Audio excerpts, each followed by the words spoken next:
Welcome today to the Punjabi Mental Health Podcast. My name is Sharanjit Singh and I'm the founder and director of Taraki. And we work with Punjabi communities to reshape approaches to mental health. Today, we have the next installment in our podcast series, and it's focusing on overcoming adversity.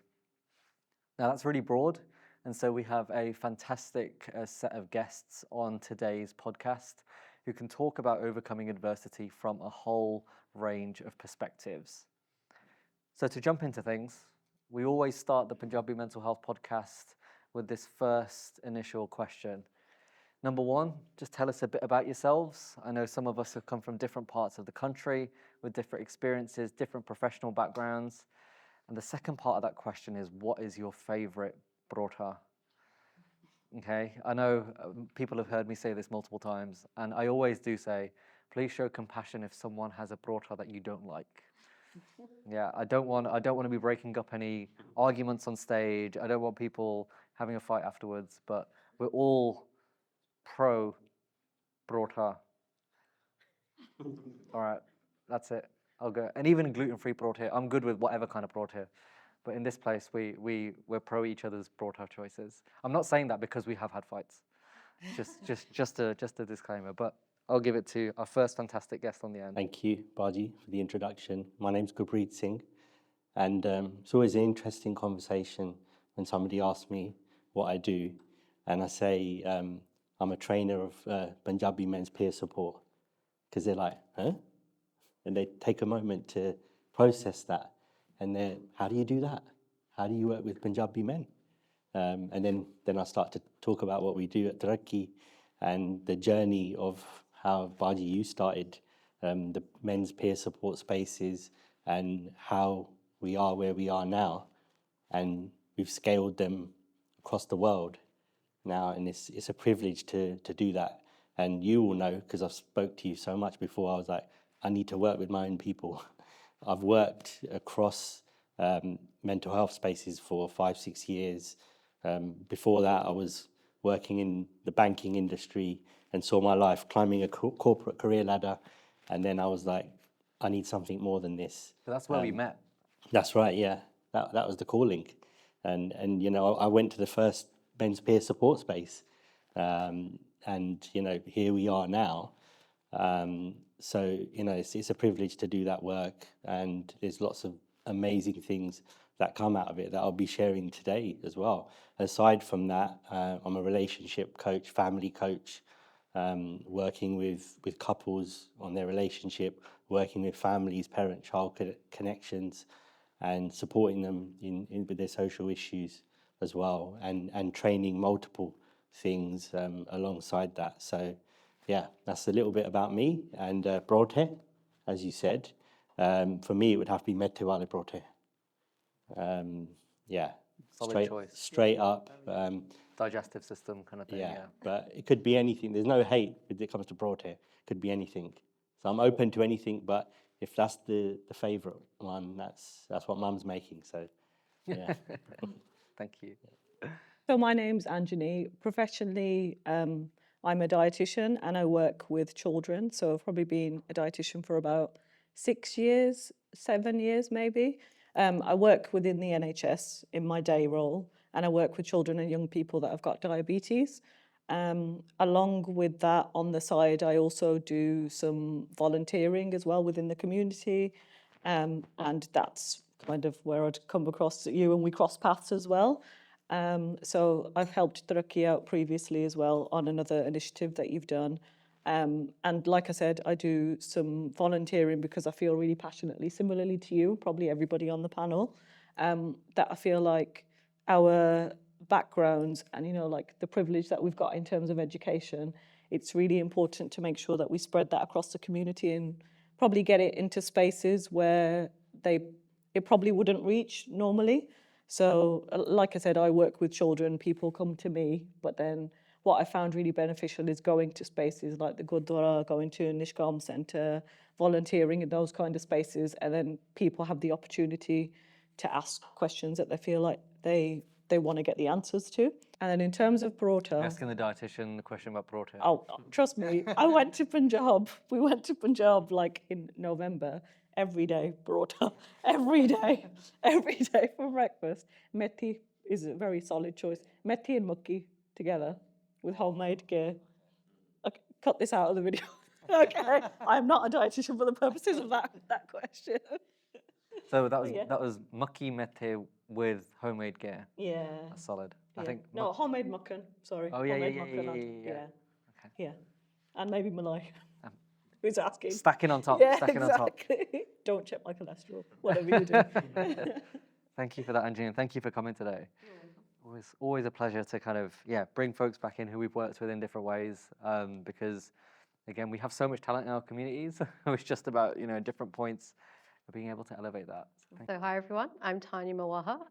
Like Gurpreet Baji said, when people ask me what I do, I'm like, I don't know where to start. I could either give you a couple of paragraphs or try and bullet point. But essentially, so I'm part of the Taraki team. I am our research and policy lead. But aside from that, essentially, I guess most of my life has been trying to use my lived experience in a positive way.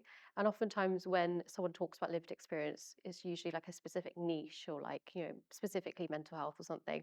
But for me, it's been the intersection of living as a suicide survivor, living with non-visible disabilities that started as young as I can remember, with mental health challenges, and then, being a South Asian female. I'm currently 24 years old, but I guess I've struggled with both my physical and mental health from, I think, as far as I remember, I was like 12 years old. So it feels like a lot of my life has just been that lived experience. And I guess everything I do, whether that's in the policy space, consultancy space, working with workplaces, working with our community, is around how can we use what we've gone through to create that positive change. And a lot of us, especially in our community, we resonate with each other's challenges, but we're not sure kind of how to take that next step. So um, yeah, I guess a lot of the hats I wear are a different manifestation of that overall theme. And in terms of favorite paronta, mithyale paronta. And normally a lot of people say it will be like aloo, aloo, aloo. So We get a lot of aloo. it's nice that we've got mithi supremacy here. It's like dominance of methi wala parotha here. Perfect. It's going to stink the stage if everybody had one this morning. Yeah. Lovely. Thank you all very much. And as I mentioned, my name's Sharanjit Singh. I'm a founder and director of Taraki. I have done a lot of work within the community mental health space, again, building on my own lived experiences of mental health challenges when I was going from Birmingham and then left Birmingham to go to university, which wasn't a particularly easy time. But looking back, actually, I wouldn't necessarily change it because I don't think I'd be the person I am today had I not been through some of those difficulties. And my favorite parotha is, I always say this and it's very specific. Someone once said avocado parotha, which that was 2 years ago, and I still haven't tried it. I'm I've scared. made that before. I actually have. Not to Sorry, be. sorry. As an aside, please explain the process and also explain the taste. You just mash it up. Does it work? It does. It makes it really soft. I don't want to be like a stereotypical dietitian. I made it once and never again. Just to let you know. But I just saw it online and I did want to try and make it. How did it taste? You couldn't taste the avocado. If you just put the normal masala and everything like that in there, it's actually fine. It's just that, the texture, it just really changes the texture. Oh, interesting. Okay, so you can't actually taste the avocado. All right, that's No, helpful. no. I was scared of it actually being avocado flavored, and I thought that would be a There's bit. no that'd be a bit flavour to much. avocado, let's be real. There isn't. It's just soft. It's just soft flavour. Yeah. Yeah. Okay, sorted. That's good. Yeah. But no, So my lean paratha then. lean water. Someone said beetroot as well, and apparently that does the same thing. Oh, my husband's nodding because he is a beetroot man through and through. That's why we haven't tried that before. Beetroot dominance. I also love beetroot. I think beetroot's great. But no, my favorite parotha is probably when there's a leftover sabji, and it just gets gurned into the atta. And for me, growing up, it was always for some reason like leftover, like it's just like a mixed veg sabji, right? And it was just like probably gajar, aloo, and matar. But what happened was when you put that in the atta, the gajar would like slightly char or like it wouldn't burn, but it would like cook through on the tawa. And then when you ate it, it was slightly like caramelized. And so it's like the intensity of a gajar flavor was just like really big.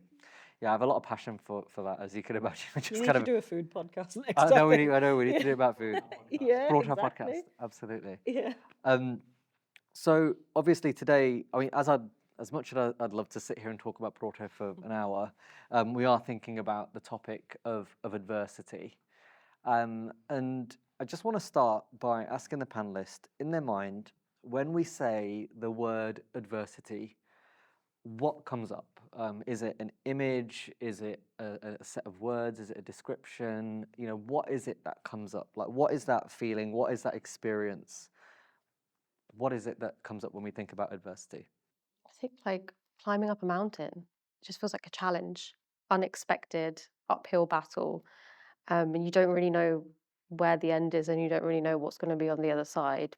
But all you know is just something you have to deal with. I think that's probably what comes to mind. So, so that's a climbing a mountain. Yeah. Okay. But like I don't know, you just don't know where the end is. You don't really know why you're there. You don't really know what you're meant to do. You just you need to keep on going. Okay. And that's what essentially you just carry on doing. Because I was thinking of someone like wading through like treacle, like a very thick, something really thick that they're just trying to walk through, and like it's just these tiny little steps, but you're just kind of surrounded by something that's stopping you. Okay, that's fantastic. It's really interesting. How about yourselves? I was thinking, I was thinking like hardship, so overcoming hardship, but I feel like your descriptions are really positive because I feel like you would get to like a summit if you're thinking about a mountain and you would eventually get through whatever you're trying to get through. Yeah, so that's that. I was initially thinking like hardship would probably be the biggest thing that comes to mind. For me, it would have been growing up watching the weather forecast when they're like, there's some adverse weather coming through. So something which isn't normal is going to come through here and sweep through, and you need to know about it type situation. Because, you know, you say overcoming adversity. I've never heard anyone say I'm overcoming adversity. I've never felt that either, to say that word, like I'm going through an adverse time, or this is the adversity in my life at the moment. But the word overcoming says exactly what you're saying, like overcoming, being in treacle, like you said, or climbing a mountain, or getting the other side of something. But just something you said as well, Baji, right at the beginning, you said about your experiences and you said you wouldn't change anything. And this is the key thing, because in that moment when we are experiencing adversity or something adverse, we don't really know that. But once we've overcome that once, we can have that intelligence to go, when that happened last time, I overcame that. But the interesting thing is, we can't get to the end and knowing that we are where we are at that time. So that doesn't help us necessarily to go, I'm going to be a better person after this, because in that moment there's what you said, the unknown of what's on the other side. And I'm going to I appreciate that, and I'm going to kind of open it up to just understand, is there when we talk about overcoming adversity, is there a particular, I don't know, is there a particular moment or particular time that you're comfortable kind of sharing that for you just comes up, whether it's something that kind of just occurred on one particular day or it's something that happened over a longer period of time? Is there something in your mind that just comes up? There's a few things. One would have been when I had experience probably maybe about 12, 13 years ago now, where I had a period of low mood, which I didn't know what it was at the time. And it was, again, something felt like it shifted inside of me, and I couldn't quite figure out what it was, but I felt different. Everything looked different. Everything felt different. And I didn't know what was happening to me. I thought I was losing it. And, you know, I was married with one child at the time, and that all felt scary. Everything felt scary, and I didn't know where to turn to, who to turn to. This is years before we started even talking about mental health and things like that. So that was definitely adversity for me at the time. And, you know, thankfully I came through it after only a few months, but it felt like those were years. And I would say exactly the same thing that you're saying now, that getting through that made me realize my capabilities of I can do anything now. And that's one thing that definitely, and another thing would be that when my son was in hospital with something that was life-threatening, and our whole world stopped. And it lasted a month, but it could have been a year, where we were all separated in that time. So those are the things that, when you mention these things like tough times or whatever, and like everyone would have adversity, challenges in their life. And someone could have something small happen to them that could be someone perceives as being small, but it's really big for someone else. That could be adversity to them. It's hard to define it on a level, common level for everyone, because, like I said, somebody could be saying that they're having a challenge with this, but for someone else that's not, doesn't really come into it. So it could be anything that someone's going through in that context, and it could be something. It could be a loss. It could be something literally soul destroying for someone. It could be something that could be innocuous to someone else. It could be, and this is the thing about it, it's so broad when you look at it. But I think, like you said, you're able to recall for yourself what are the big things that have come up for you, and the small things as well. And those moments that you described, for you, what were the things that got you through those moments? Yeah, I think, you can say this to yourself, but when someone says it to you, it's different. When, there's always someone else worse off than you. Like, so for example, when my son was in hospital, we spent a month in hospital. So you're observing other people that are in hospital for different reasons. And that gives you a perspective as well. Like in the bay next to us, we had a child that had a brain tumor that was getting removed, which was, worse than what we were going through. So that gives a perspective that you're looking at the parents with their child and they're praying and they're doing everything there. It gives you a perspective, doesn't it? And, life is going on outside, right? And you feel that you're standing still in that moment. But for me, it was, going in every day, seeing, what's the situation today with him, being there for him. And one of the biggest moments was that I actually, as I said, I'm a coach, right? So I actually coached myself on the way home one day. I actually went through what I would do with a client that I'd first met for the first time, and I did that for myself, because I'm like, I need to be coached through this. I need to help myself through this situation. I need to empower myself to find something here in this moment where, all my kids are separated and my wife is in the hospital with him, and I'm coming every day for 12, 14 hours and leaving, and we're doing the same thing over and again without knowing what's wrong with him. So you're gonna got to, but like I said, it's those moments. And one thing that's super important I have to mention is that where would this happen? So we were in King's College Hospital, right? And I was this Costa that we went to every day, right? And where would this happen? That I went to the Costa and I could hear Keaton playing. I'm like, what's going on here, right? And it happened. It was Guru Nanak Dev Ji's Avtar Purab there, and in the room opposite Costa, they had a whole divan going on, and there was sangat there from all walks of life. And we spoke to the doctors, and they said, "Oh yeah, we'd love for him to go down there." And he went down there, and he was different, and we were like we couldn't believe it, because we got so much strength from that there. And even some of the people after, they came up and visited him afterwards and things like, where could that have happened? Like, on that time, in that moment, in that place, when we were there, that was going on.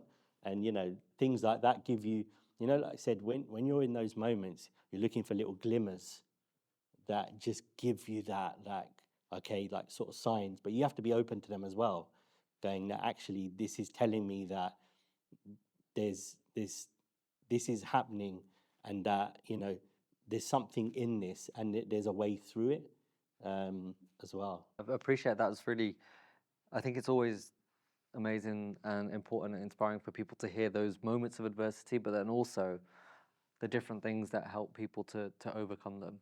I don't know, Tanya, anything that kind of speaks to you guys? I think what's really important, what you said there, was that something that seems so minuscule for one person is absolutely massive for somebody else. because sometimes, you know, if you're going through something like anxiety, depression, things like that, which personally I've been through in the past, and like I'd probably say I am still an anxious person. It's probably something that I live with. But I feel like something that seems so small to one person is absolutely huge to another one. And you know, when you're going through something like depression, like it takes everything to kind of drag yourself out of it, because you know, like sometimes people might describe it as like a black cloud that's kind of like hanging over your head, and it just takes too much to kind of get out of it, if that makes sense. And like you said, taking those small little glimmers of hope where you can, and then I suppose just thinking like, like you said, where else was that going to happen? That was divine intervention or something. Like, when else could that happen? So, you know, and taking those small little things when you can, which is really, yeah, really positive. And I guess because of the line of your work as well, Yeah. you're working with young people who, in their own ways, are going through different kinds of adversity. Yeah. And like, I imagine you see that like every day when you're working with different people. And like, Yeah. what's that like? It is difficult because so I work with young people that have got diabetes, mostly with type 1 diabetes, but also some with type 2. And that's a lifelong What's the difference condition. again? So type 1, it's an autoimmune condition. So you're born with it, basically, that basically your pancreas is not able to produce the cells that takes insulin out of the blood. Whereas type 2, there's lots of different factors that can kind of cause it. But like, because it's a chronic lifelong condition, often children do get burnout as well. That especially happens around the teenage years as well. So it is really difficult. I mean, one of the things that often children find useful is peer support. So that's something that like adults with mental health issues would also find useful as well. So whether with the children, like we run something called diabetes camp or youth clubs, so they get to see other children that have also got diabetes, and they see other kids that are wearing the devices that they've got, so they feel more normal. Like with adults, if we've got mental health, you know, concerns, talking to other people, coming to a platform like this today is also a really good way to come through the other side, definitely. Yeah. So in the services that you're in, they run the spaces for Yeah. young people who are going through a similar struggle. Yeah. Okay, so that's again really interesting because that's a different way of overcoming. Yeah. You know, Yeah. adding on to what Gurpreet mentioned, and that way is about that community support, Yeah. as Yeah. well as that piece around the kind of spiritual side of things and the faith-based side of things. Okay, cool. Tanya, anything to add on to that conversation? I think I resonate with a lot of things you said. I think, Baiju, you said as you don't know how long it's going to be. And I think it's that not being able to see the other side of it is the most difficult. For me, I feel like that's been most of my life, but also every day. So I first started struggling with my physical health, like chronic pain and chronic fatigue, when I was around 12, and also my mental health and suicidal ideation. And it took me 7 years to get diagnosed for the physical health stuff. So I got diagnosed when I was 19. And even then, I thought like a diagnosis of fibromyalgia and Ehlers-Danlos syndrome was going to get me the help I needed, but it doesn't. It just means that you just have a lens to understand it from better. And the fact that I've got pain, like I have, like even now I'm sitting here in pain. Like I haven't lived a day without pain. So it's like you will say, like if I say someone's like, "Oh, you okay?" I'm like, "I've just got a bit of a headache." Our perceptions and understanding of the same situation is so different. Like I'm like, "Yeah, this isn't a headache that's ever going to go away." Like I have it all the time. Um, I think it's that, and for me, it was just not knowing. Is it going to get worse? What is my life going to look like? Does everyone else deal with this? And just thinking like, I remember thinking, how am I going to go to university? Now I'm done that. I'm like, okay, how am I going to carry on working for the rest of my life? I'm doing that. How am I going to have a relationship? How am I going to have kids? Like, it's always that, like, what is it going to look like in this situation? And then I think on a daily basis as well, for me, like resonating with that, I have times where, like, my sister's here, I'm sure she'll understand. Like, I'll be like, oh, yesterday was a good pain day. And then you wake up the next day and you're like, we're back to square one again. And it's such a constant battle. And I think anyone struggling with their mental health as well will understand that you'll have those like moments where you feel better. And then, like you said, Anjali, that dark cloud, it just reappears and you're just like, you just feel helpless. And I think that's why adversity is, it, like you said, it could be those things that look small to other people, but for you, it literally shapes your everyday, your every interaction, how you see yourself, how you like just function day to day. So I think it's powerful to talk about the challenges we face, but it's also important to connect with others, but in a way that doesn't unintentionally undermine other people's experience because it is so unique. And I think that point's really key, because actually all the things that we go through individually, we might define them as adversity, but that could be completely different for another person. And this is something we always say through Taraki, where it's like, actually one thing might work for someone, it doesn't mean it's going to work for other people. And the question isn't about pushing the solution. Actually, it's about creating a space where people can try and find the solution that's going to work for them. And I think this is something we get right and also get wrong in the health system in different ways, because we think, oh yeah, this is the one package, this is going to mean it will support people through mental health struggles. And we see it a lot with like cognitive behavioral therapy, where actually, yes, it works for some folks and in different ways, but it needs to be a package of different things. And so in some situations, it doesn't work in the way that it was intended.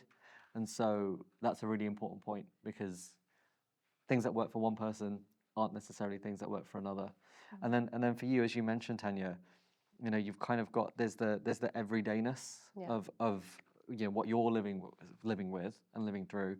But what are there specific small things that kind of help you in that day to day?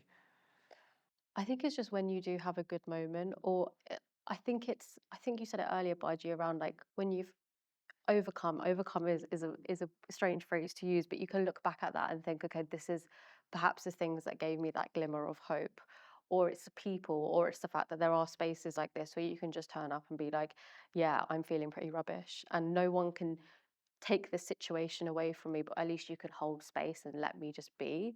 And I think that's really important. And I think you touched upon it there, is oftentimes we're very like solution focused. I think especially like if you're a parent, you want to fix the problem for your child, or if you love someone, you care about them, you want to fix the problem.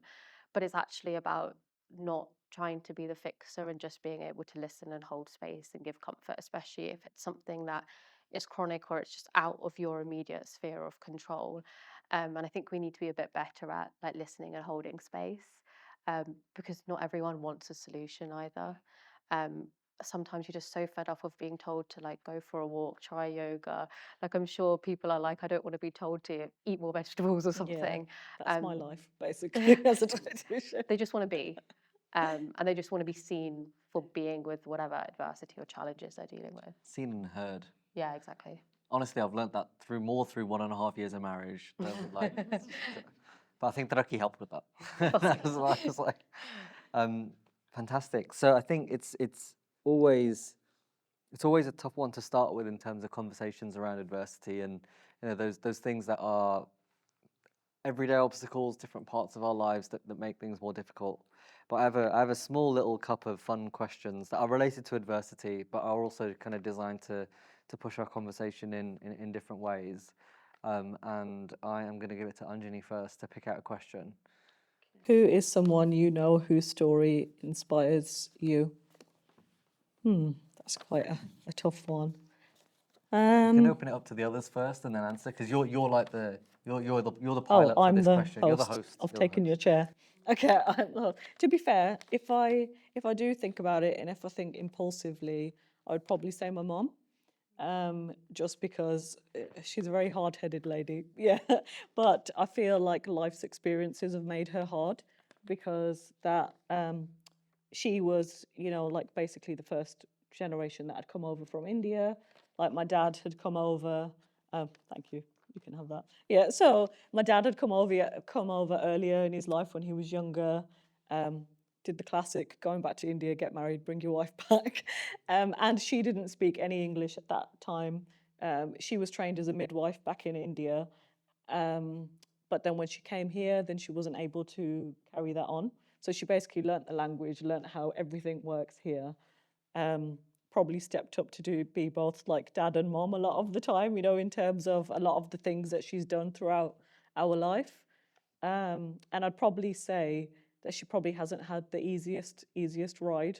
I would probably say, because, if you come across to another country and you left like a professional career behind, then you're probably just in fight or flight mode, which I feel like probably a lot of us, our parents, would have been in as well. So what you're doing is just trying to put food on the table, and along with that, you're also trying to make sure that your kids are educated so that they've got the best possible outcome in life. Because I was talking to a colleague at work recently, and then they asked me like, "Oh, what do your parents do?" And I said, "Oh, my mom works in a grocery store. They used to have a shop, yeah, like many did as well. And like my dad works at the airport." And then she goes, "Oh, my colleague said they probably look at you and think, where did you come from? As in, like a professional, which a lot of us have now become as well." And I was like, I've never thought of it that way because there was no other choice. And growing up, that can't have been easy and also it wasn't the easiest for myself because I was talking to Tanya about this before we started. Like my first degree, I wanted to do English. And my mum was like, "Oh, then I'll keep on. Like, what are you going to do with that?" So she was like, "Do a law degree instead." So I did that, and I didn't do anything with it. And I took quite a few years to think, what do I want to do You're with kind of my doing career? food law. Yeah, basically, I'm not the food police, no matter what anybody says, I'm not. But yeah, despite that, and that can't have been easy for my mum because that was not what she thought that I would do. As in, she thought that I'd go to uni, do a law degree, do my LPC, be a solicitor, and then get married. Yeah, but I did that. But the Indian dream, yeah, have 2 kids by 30. None of that happened. Yeah. So I'd probably say my mum because like everything that me and my brother have done has probably gone against the grain. But despite that, she's like stuck with us probably. Yeah. How about you? If I hand the question over to you. Oh, great hosting. Yeah, thank you. Thanks. Maybe I think as you were talking about your mum, it reminded me of my bibi, who came to the UK in like the late 60s, early 70s, and when she moved to the UK, kind of got married, was living with my baba, and then when she was pregnant with my dad, my baba passed away, and so my dad is the youngest of 4. So then all that was left was my bibi and 4 kids in the 70s as essentially a single mom. And seeing how my bibi did, 6 days a week at a metal plating factory in Hockley, seeing how my bibi did that and supported her kids, and how she was supported by spaces like Ogodore to allow her to be able to work and not have to worry about what her kids are doing after school, because actually my dad and his schoolmates were at school and then they'd go to the Godra. And people always say, were they doing Bart and Seva all that time? They're playing football in the car park. That's it. The dad always says, he's like, people think we were really religious when we were like, 12, 13. We were just playing football in the car park. And that allowed the time for my bibi to work, basically. And, she was able to, pay off her mortgage in the 80s or whatever, which is absolutely crazy, but still had so much to give.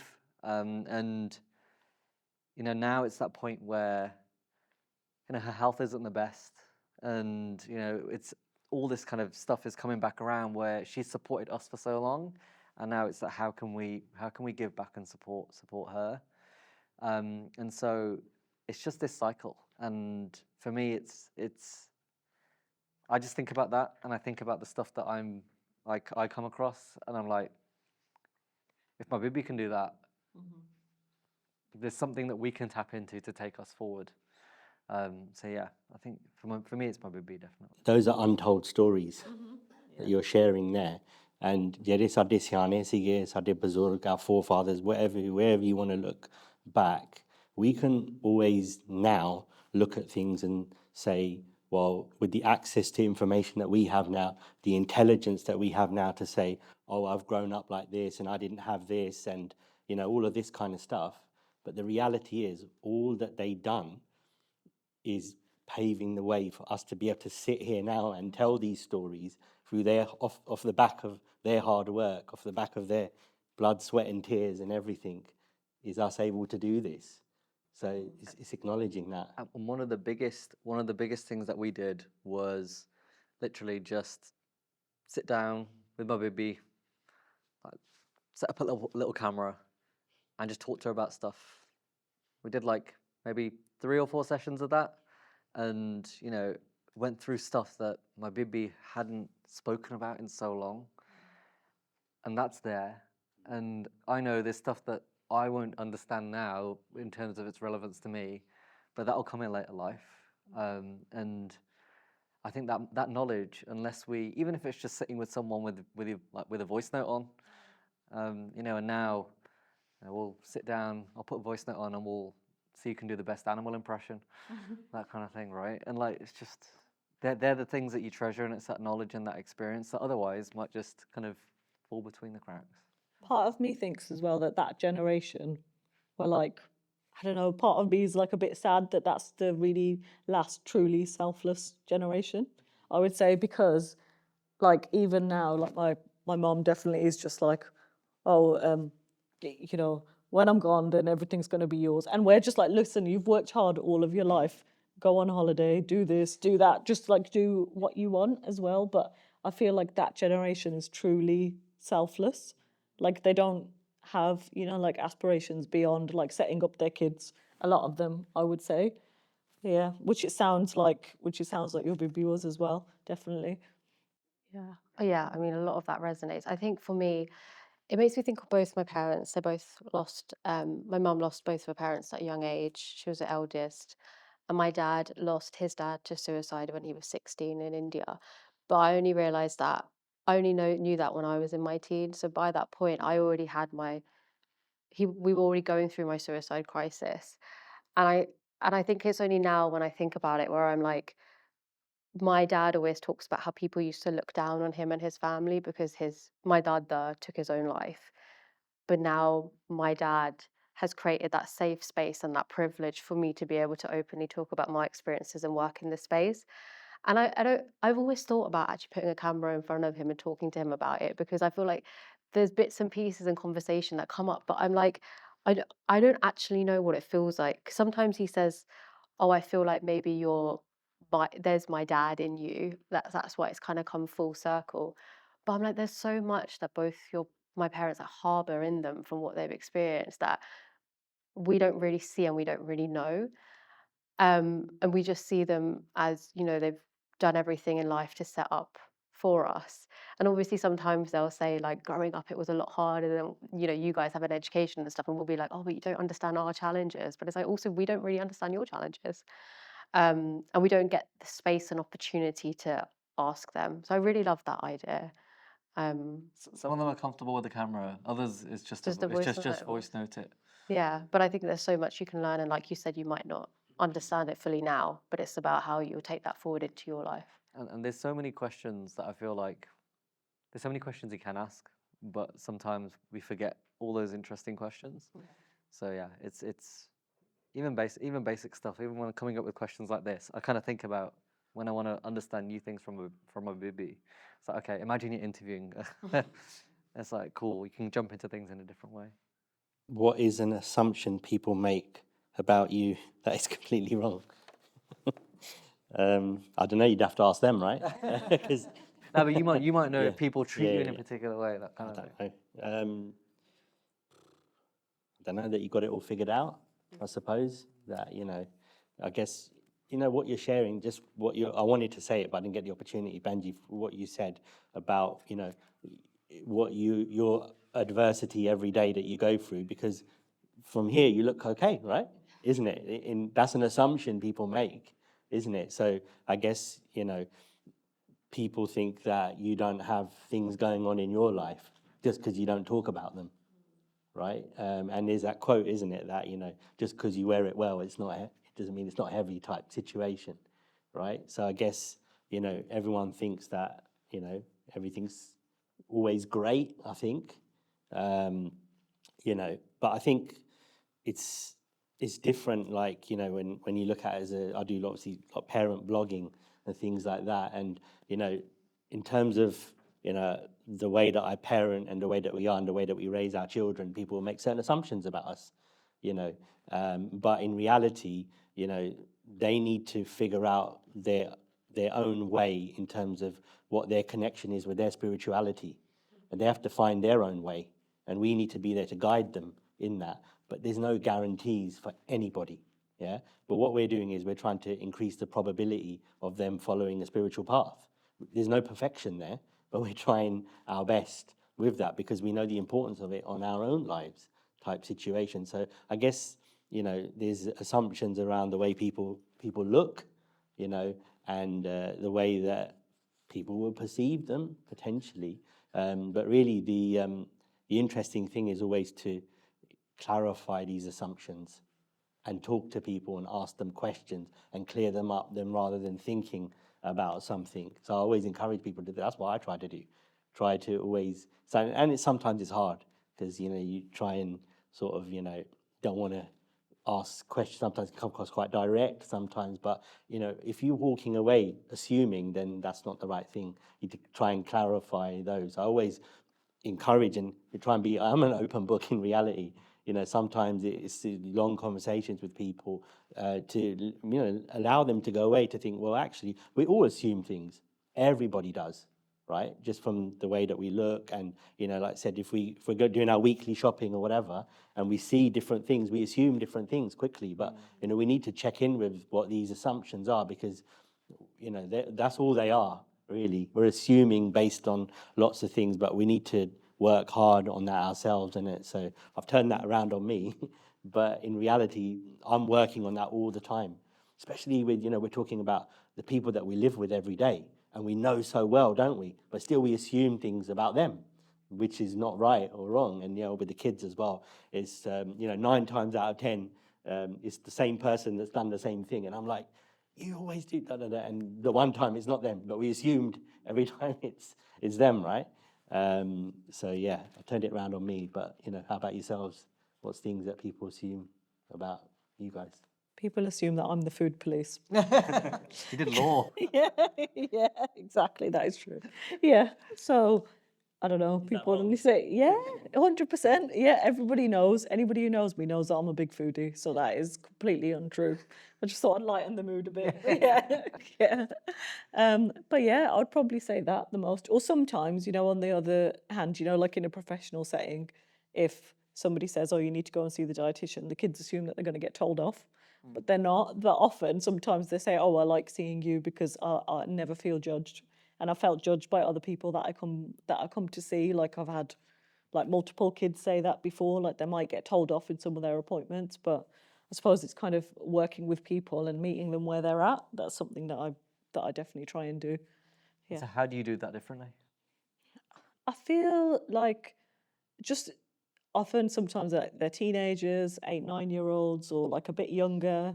You just often you talk to them like, you know, when you might see a doctor or a consultant that might speak to you in a certain manner, speak to them like, you know, like make it less formal. That's often something that really works. So meeting them where they're at. So probably being immature. Yeah, so it works. It definitely works. So yeah. I think an assumption people make about me. Have you got one in your head? I think some people find you scary. Really? Yeah. Wow. No, That's not in interesting. that. No, not in that. I think a lot of people really respect you, Okay. and they want to make sure they don't let you down. But I don't Down. know. I don't know where that exception, that That's intense. expectation comes. That's intense. Sorry. No, it's all good. It's all good. That wasn't on the script. That was on script. I had I'm looking at Oxboy team. They're just suddenly like. No, but I think it's just a respect thing. I think it's because you've given a lot of space and opportunity for people to feel seen and heard, and we don't get that, and not in our community. So I think it's probably just. Yeah, that's an interesting one. I don't know if that was you answering the question or if that counts as my answer. What would you say for yourself? I guess people sometimes assume that I think they assume a lot of things because of how I look. I mean, like, whether that's when I used to go and pick my youngest brother up from school, someone would say to me, "Oh, what year is your kid in?"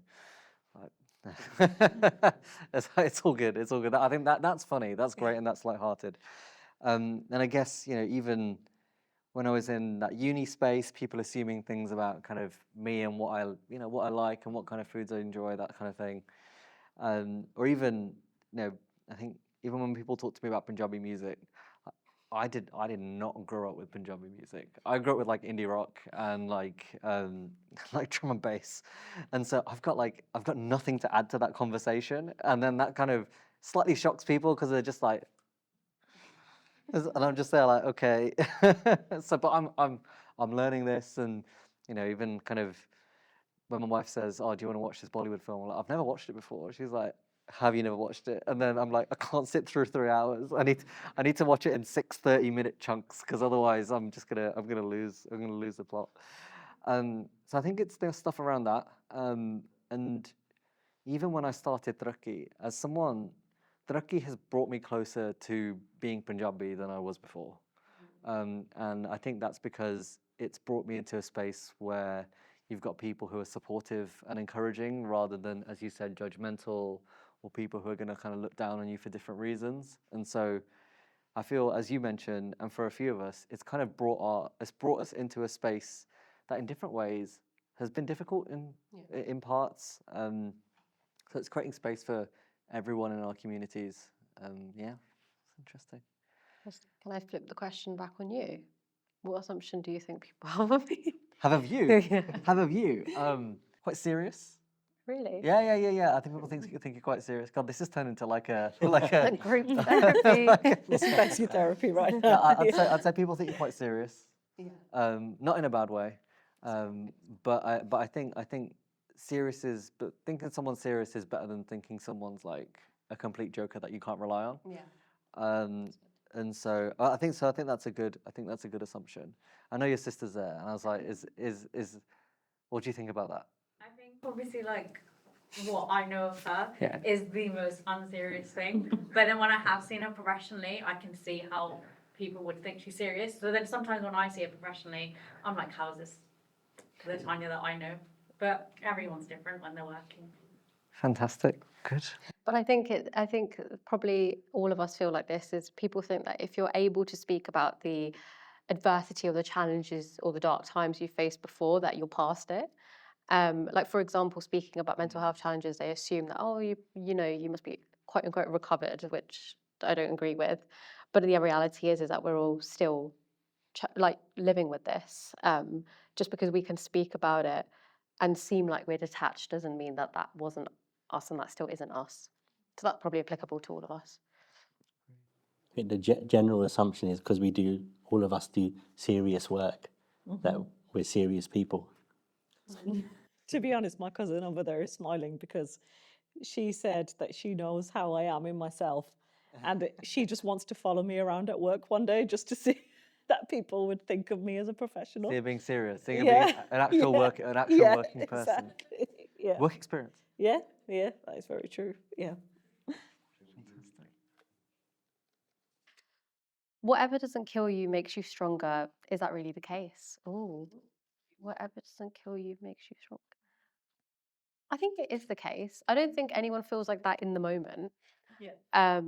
But I feel like if you look back at it, everyone talks about building resilience. I think it does make you stronger, but that doesn't mean that it's always in a positive way, and it doesn't mean that you want that. Not, I don't want to be stronger because I've been through a rubber situation. But I think in hindsight, you'll always look back at it and think, oh yeah, that did make me stronger. But I don't know. What do you guys think? I agree with you. Like, because if you look back at all the tough times that you've been through at that point, you think, like, there's a dark cloud and you're never going to overcome it, and you do think that way. So yeah, it's exactly the same as you. That I feel like looking back, yes, definitely it does make you stronger, but it doesn't mean that you don't carry some PTSD about it, like in the here and now. So yeah, I think that both can be true. I'm going to plug our men's peer support spaces here, because I've picked up some of the things that the guys have said in there. And this is the interesting thing. We're facilitating these sessions, but peer support is supporting each other through lifestyle journey experiences. So we all learn something in these spaces. And I always remember what a few of them have said, that, you know, life doesn't make sense going forward. It makes sense in reverse type situation. So when you look back, like at the time, it makes no sense, because we're looking how life should be, right? We shouldn't have these challenges. These things shouldn't occur in our life, etc., etc. But when we get to a place, when we look back in reverse, and it makes sense of how we are and how we've become, when we, you know, like this is the stage and we're all the centerpiece of our own life type situation. But when we take ourselves out of that and put ourselves in the audience and look at our own life and see it differently, like a fly in the wall type situation, then we see that actually, like, I'm stronger. But again, we're not going to celebrate dark times and go, yay, it's a chance for me to become stronger and da da da da da. Because or look at someone else who maybe gone through what you're been through already and say, yeah, like, you know, type thing. No. Yeah, again, like you said, you have to meet where you are, meet people where they're at, feel where they're at. And the same goes for us, because none of us know what adversities to come for any of us. In reality, we're going to get humbled by it. Yeah, in a way, when we think, yeah, I can deal with this stuff. I'm good at this. I'm getting stronger, and, you know, whatever come my way type thing. You know, then we always find something that we're like, oh, that was hard. This is hard. What do we do now? Type situation. But yeah, in reality, it does make you stronger. Of course, it does. But, you know, it doesn't always, like you said, make sense at the time. But it does, you know, after a while. And there's also one thing that, you know, people say time is a healer, right? And in reality, but, you know, acceptance is a big thing more. But in the moment, you don't get what time gives you. When you look over time at something, in that moment, you don't get that. But you do afterwards sometimes, or other people can give it to you. But I feel like I agree with what you guys have mentioned. So for context for other folks as well, I go around talking to a lot of people at their doorstep, because I'm also running to be a counsellor. You end up talking to people at the doorstep and just talking to them about different issues and challenges. And I think when you speak to some folks, what they have been through, what they're going through, for some of them, that timeline can literally be decades. And unless there is an outlet for that type of support, or an outlet to try and find a solution or to be heard, then actually that thing that's not necessarily killing them, they don't feel it's making them stronger. They feel like it's draining their energy, constantly shouting into like a void and not being heard. But as like you all described, the thing that helps you get through it, whether that's something inside, whether that is, you know, spiritual practice, whether that is, you know, community, peer support, it's that thing that then helps you to feel like, actually I've overcome, or partly overcome this, and I feel stronger because of it. But I just feel not everyone has access to that. Yeah, in the right conditions. In the right conditions. If you can thrive in that situation, it will make you stronger. But if you're never given those factors to help uplift you, then it's never going to make you stronger. But it's going back to the mountain thing. You're climbing, and, you know, there might be someone on that climb who just helps you to kind of get to a little ledge. Yeah. It's not the top of everything, but it's a little ledge. And you can just, you know, you can stand up, you can sit down, you can have a rest, you can have your meti prota, whatever. And you know you've still got time to go, and you look at where you've come from, and you feel that sense of accomplishment. You know, actually, I got through this, and I feel stronger because of it. But, you know, you've still got that. And sometimes that no one gets that ledge. Again, whether that ledge is someone, whether it's peer support, whether it's something else. And, you know, I don't want people going away thinking, actually what I need to be is a little ledge for someone. It's a very strange thing to say. But I feel you need that ledge if you're climbing up this mountain, even just to sit down for a moment, to reflect and be like, actually, yeah, this is made me stronger. Yeah. But I think also, like, in modern day social media and the world that we live in, there's this pressure that everything has to be something that's made you stronger, and you have to be able to see it in hindsight, and you have to be able to talk about it in this really positive, motivating way. But I think it's actually just giving yourself acceptance of actually, like, that was a really hard situation. I don't necessarily think I can force myself to look back at it in a positive way, and that's okay. Like, that doesn't mean I'm not grateful or I haven't grown from it. It just means I'm just human. Not trying to chase kind of that positivity angle. It's challenging that toxic positivity thing. Yeah. Fantastic. Well, no, thank you all for going with the questions in the cup. Would you believe it? We are also like almost an hour in, and it goes really, really quickly. But that's because the conversations are so fantastic. But I am going to kind of ease us into the final bit of the discussion today, which is split into two quick parts. The first is, what do you want people in the audience and people listening to walk away from this conversation with? Like, what are the kind of that key sticking point for them? And then finally, what is your positive vision for our communities moving forward in terms of overcoming adversity, in terms of supporting ourselves and supporting each other?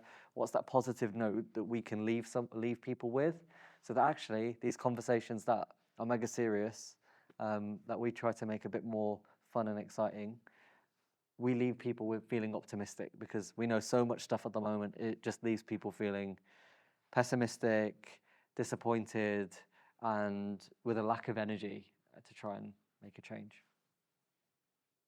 So what would you leave people with first from this conversation? Like you said, adversity is serious. Like, there's no getting away from the challenges that people face and things like that. But, you know, you either laugh or you cry as well. It's context as well, isn't it? Sometimes there's perspective to what the adversity is that we're going through. And it's a state of mind, I feel. Like, nobody can, you know, if you're going through some adversity at the moment, if you're going through some challenges, and somebody, you know, tries to motivate you and encourage you and say, you know, you should be like this, or look at things like this, and you know, maybe they've been on that journey where they've experienced that and come through that, but they can't take their mind out and put it in your mind. You have to experience that to know what does adversity look like for me. Yeah, it looks different for everybody, and you know, you don't have to explain it or exaggerate it or whatever for it to make sense to someone else. You know what your everyday looks like, or if that adversity is every day, or it comes in waves, or however it comes. It's, you know what, it's, we can all get advice, and it's great. We've given advice here, but I always say, what advice are you giving yourself? What do you see about your adversity? What do you hear about it? What do you feel about it? What does it taste like to you? Like, so important that you get that for you. So yeah, that's what I would say.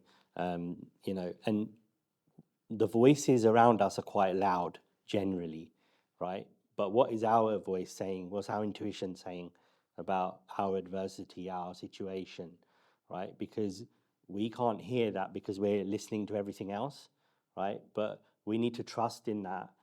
The more and more we get to hear that, the more and more it will guide us to whatever it is. And you know what? When you overcome your adversity, you might be sitting here and talking about it, right? Or you might just be so grateful that you overcome it and you live your life. There's no right or wrong way to deal with it. But I would say, you know, moving forward in terms of, you know, what the community side of things as well, and the future is, you know, we're having conversations about these things. You know, it's super important, because people always say, what's the point in talking about it? It's not going to change anything. You hear it all the time, don't you? But in reality, if we're not talking about it, we're holding it in, and it becomes a weight, it becomes a burden, and then it's stress. It comes out in so many other ways.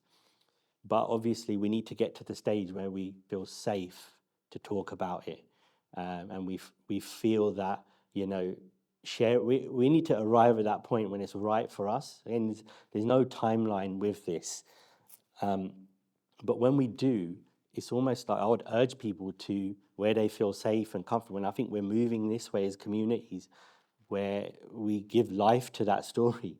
We, like we have done today, certain things we share wisdom, we put the story out there, and it takes a life of its own, as opposed to it being held inside us all the time. So one thing I'd definitely say to finish off with is that we always look at our community and problems.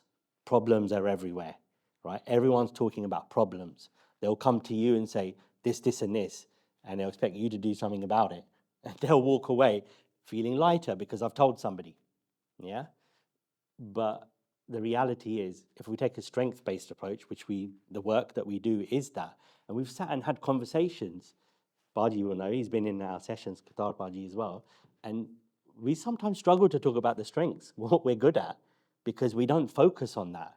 So that is something that is changing. I always encourage everybody to look at actually what are we good at as a community first, before we look at what are the problems and what needs to be fixed here and whatever it is. So there's a lot of positives to take away. Thank you. That's really helpful. And I'm going to just pass it to Anjani as well. Yeah. I think actually the last thing that you said actually really resonated with me, because sometimes that's something that when I speak to some of my patients as well, I ask them what's gone well.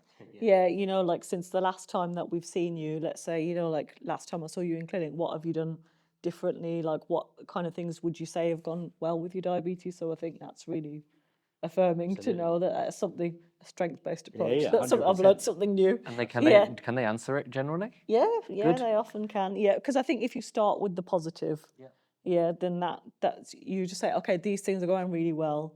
How about what kind of things do you think that we can work on? Yeah, so that's often like the way that I'd approach it with some of the patients. But I feel like they can answer that because of Yeah, the way you approach it and because of the kind of person that you are. Yeah. I feel like if you were food police, Yeah, and when they say what's going well, they'll just be like, I ate don't wanna 5 say portions anything. of fruit and Yeah, vegetables. exactly. They tell me what they think Yes. I want to hear. Yes. That's often what happens. Yeah. But in terms of like the positive note to end on and what to take forward, I mean, like you'd said, I feel like, the fact that we've got spaces like this to talk openly about mental health, I think I'm hoping that what that means is that, for future generations, that they'll feel safe to talk about their mental health more openly before it escalates. Because I feel like, in previous generations, there are signs of like poor mental health, but it just wasn't spoken about. And like you said, like, you've got a history of suicide in your family, like there's a history of suicide in like my extended family as well, myself. So then, that escalated to a point, didn't it? So you'd hope that if people had the space to talk about things and maybe understand their mental health, then it might not have got to that point. And you hope that people now would see that there isn't like a self-blame thing, that there is poor mental health or anxiety, depression.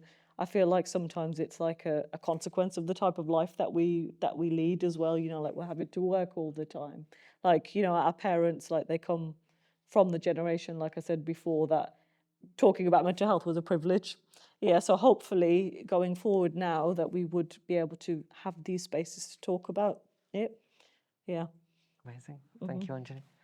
I liked your point around, how you said sometimes people might say to you what they think you want to hear. Yeah. I think that's an interesting point. And I think as we're having spaces like this where we want people to feel seen and heard, is hopefully that we get to a place where people show up, not sharing and not talking and not feeling that they need to be a version of them or, at a point in their journey that they think people want them to be in or they hope to be in. So for example, coming into a space and saying, I ideally want to come here and say I'm feeling better, but actually I'm not.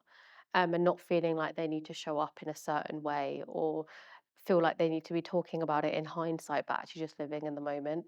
And I think a lot of it comes down to the fact in our community, we do worry a lot about what other people think and the judgment, and we don't want to be perceived as, oh, we're struggling and someone's not. But I think getting to a place where we can feel seen and heard as we are in the moment right now, rather than the ideal of how we want to present ourselves. But I think we're getting there. We're getting there. And that's really powerful to see. And it's all about leading by example. Just to kind of also conclude from my side, that leading by example point, I know we have these kind of discussions and there's a panel and there's an audience and there's people who are listening. But actually everyone who's involved in this conversation, everyone who's listening, everyone who is here in person, listening online and stuff, all of us have the ability to be that role model. And that in the most simple way. And my dad said this to me, and he always says, you've got 2 ears and 1 mouth because you should be listening twice as much as you're speaking. And when we're younger and we're in school, we spend a lot of time learning how to read, learning how to write, learning how to speak. But as we're adults, one of the skills that we use the most that we don't learn specifically how to do is listen. I think 80% of stuff when you're an adult is listening, work, communication, all that type of thing. And so being able to engage that and being able to build that is, for me, the easiest way that anyone in our communities can go back and be a positive role model in their families or in their areas. And so that's one of the things I kind of want people to leave with today. Whether we have adversity that we've been through, that we're currently going through, there'll be people around us who are currently going through adversity as well. The strongest tool that we have is our ears, and being able to create that space, not just to listen, but for people to feel heard. And if there's additional help and support that people need, being non-judgmental, being open to, helping people to connect with support and helping them to just be that ledge. We're not necessarily, if someone needs kind of more intensive and clinical help, I can't give that, but I can be that little ledge that might help them get the foot up to where they need to be. And I think all of us, I said I don't want to tell people to go away and think about being a ledge, but I think it's kind of developed out of the climbing analogy.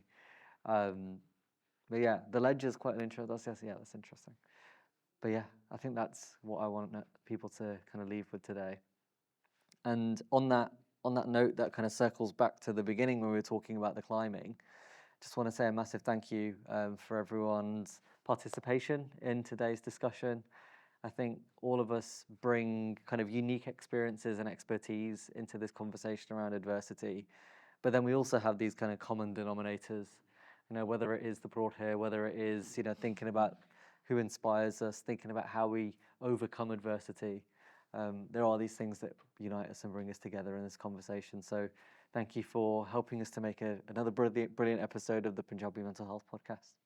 Thanks for having us. Thank you. Appreciate it. Cool. Okay.